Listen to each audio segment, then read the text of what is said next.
During the lockdown, we were compelled to stay at home. We had nowhere to go, not many people to talk to, and everything shifted to the screens in front of us. While all this was happening, a different kind of pandemic grew amongst us. A shadow pandemic of the worst kind that grew during the lockdown. That is violence against women. Yes, you heard that right. According to the United Nations, cases of domestic and non-domestic violence against women increased significantly around the world during this lockdown phase, causing millions of lives to suffer in silence around us, and we didn't even know it. Welcome to Nanna Matu. Today, I need your help to put an end to this shadow pandemic. Violence against women and girls is one of the most widespread human rights violation in our world. A lot of these cases go unreported because of bad social image, stigma, or just plain fear.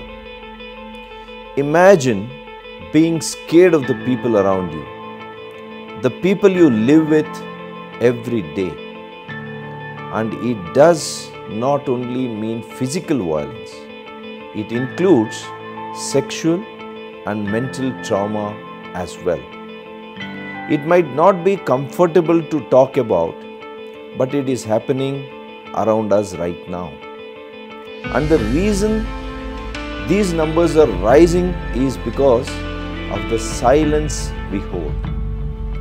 Please remember, these are not just numbers, they are people like you and me. This is an unfair and inhuman condition to live in. And we must work towards building a safer world for women and girl children.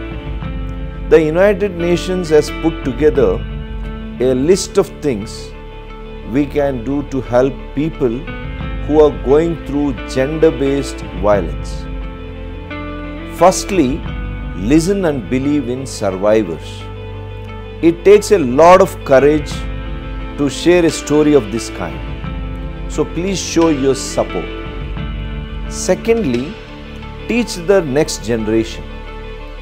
We set examples for our future. The way they see the world comes from our eyes.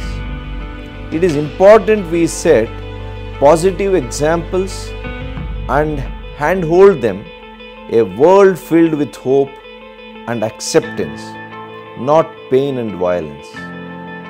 Third, call for help. Report these cases to the police or legal authorities. It is important that these cases are reported to put an end to them. The Bangalore City Police too has an initiative to help women in distress. Vanita Sahayavani was established in 1999 to provide immediate rescue and protection to women who are in distress. They also provide free telecounseling assistance and rescue. The toll-free number Namma 100 is accessible 24/7. Along with this, the Suraksha app developed specifically to help citizens who are in distress by Bangalore Police is also available to use throughout the state. Let's take a stand against violence because it's the right thing to do. Thank you for listening. This Dr. Sudhakar signing out.